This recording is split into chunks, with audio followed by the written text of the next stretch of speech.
A young lady, jobless and spurned by her lover, heads to the Manhattan docks to drown herself. She has nothing, no friends, no family. She just wants to end it all. And as she's about to jump, a handsome young sailor shouts, "Stop! Don't do it!"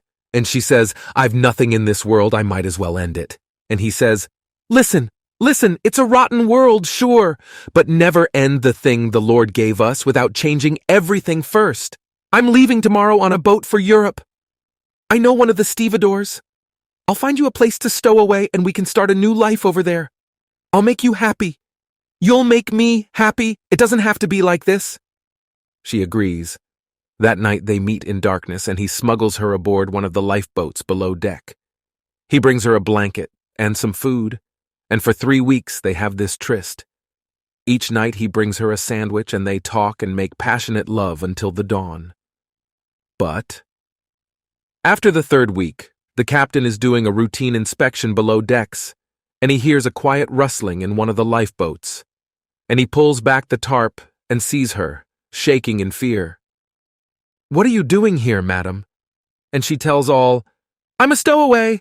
I have an arrangement with one of the sailors on this ship. He's helping us get to Europe, and he lets me hide out in this lifeboat, smuggling me food." "And?" says the captain.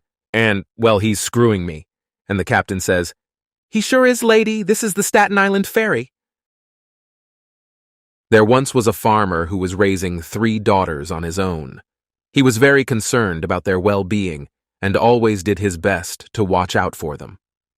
As they entered their late teens, the girls dated, and on this particular evening all 3 of his girls were going out on a date.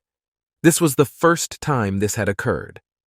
As was his custom, he would greet the young suitor at the door holding his shotgun, not to menace or threaten, but merely to ensure that the young man knew who was boss.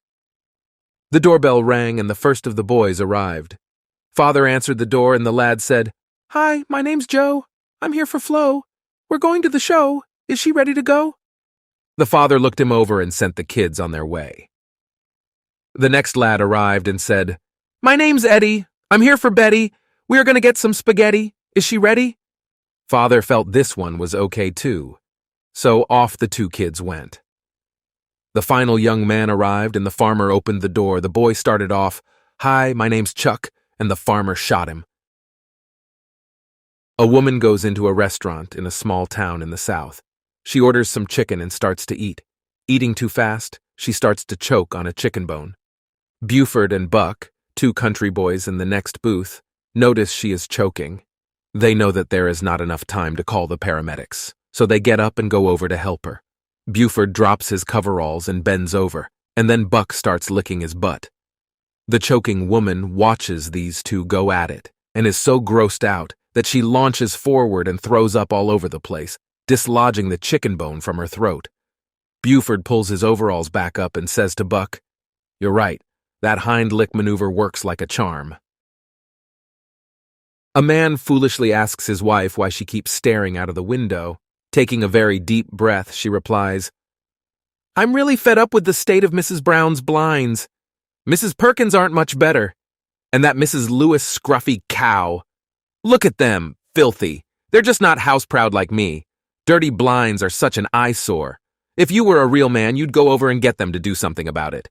In fact, you must, for I won't stand for it any longer." "I'll tell you what," says the man as he peers through the window beside her. "I'll see what I can do." The following morning she approaches him, beaming. "I can't believe it. The blinds, they're all immaculate. What did you say to them?" "Nothing," he says. "I just cleaned the window." A man buys a talking parrot from the local pet shop. He takes the parrot home and tries to teach the parrot to say a few things.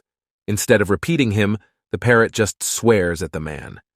After a few aggravating hours of the same responses from the parrot, the man threatens the bird with a severe punishment. "If you don't stop swearing, I'm going to put you in the freezer." The parrot continues to curse, so the man has no choice but to put him in the freezer. About a half hour later, the man opens the door to find the parrot happy to see him but freezing cold. "Have you learned your lesson?" the man asks. "I sure have," the parrot replies. "I promise never to swear again." After thawing out for a moment, the parrot turns to the man and asks, "So what did the turkey in there do to you?"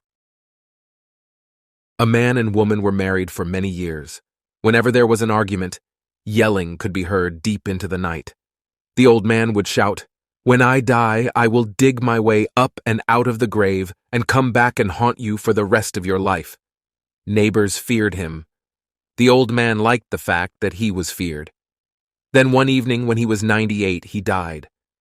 After the burial, the woman's neighbors, concerned for her safety, asked, "Aren't you afraid that he may indeed be able to dig his way out of the grave and haunt you for the rest of your life?"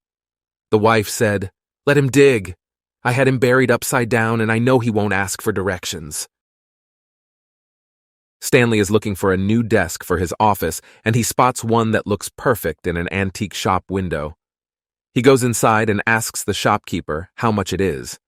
"That desk is going for $5,000, says the shopkeeper. $5,000 for an old desk? That's outrageous, exclaims Stanley. "Ah," says the shopkeeper, "but this is a magic desk." He turns to the desk and asks, "Desk, how much money do I have in my pocket?" The desk taps one of its legs on the floor 4 times. The shopkeeper turns out his pocket, and sure enough, there are $4 coins there. "Wow, that's pretty cool," says Stan. "All right, desk, how much money does my wife have in her bank account?" At this, the desk goes wild, manically banging all 4 of its legs up and down repeatedly for over 5 minutes non-stop. "Darn, where did she get all that from?" wonders Stanley. The desk's legs slide apart and its drawers drop down. A guy goes into a bar with his pet octopus, sets him up on the bar, and says, "I bet anyone in here $50 that my octopus can play any musical instrument you hand him." One guy walks up with a guitar and says, "You're on." He lays his $50 on the bar and hands over the guitar. The octopus proceeds to tune the strings and begins to play a wonderful classical rendition.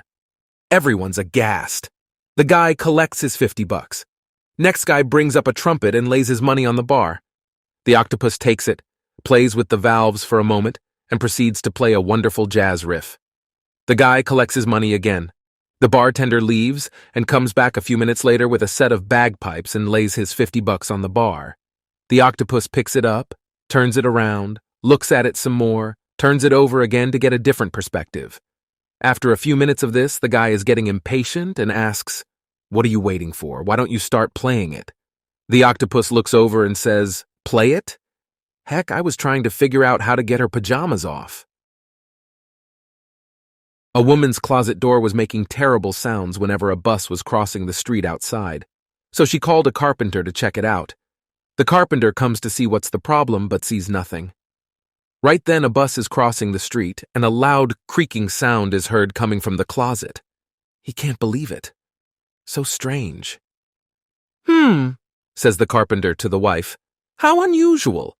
Perhaps if I sit inside before the next bus comes, I can see what's making such a noise inside." The wife thinks it's a good idea, if sorry for his time. The carpenter goes inside the closet and gets comfortable, looking at the wood. A few minutes later, the husband arrives home. While the wife is in the bathroom, he goes into the bedroom and opens the closet. To his shock, there's a man sitting inside. He throws a look to the bathroom and then slowly turns his face to the carpenter with murder in his eyes. "What the heck are you doing in my house, in my closet?" he growls ominously. "Ah, well." The carpenter swallows nervously. "Would you believe me if I told you I'm waiting for the bus?"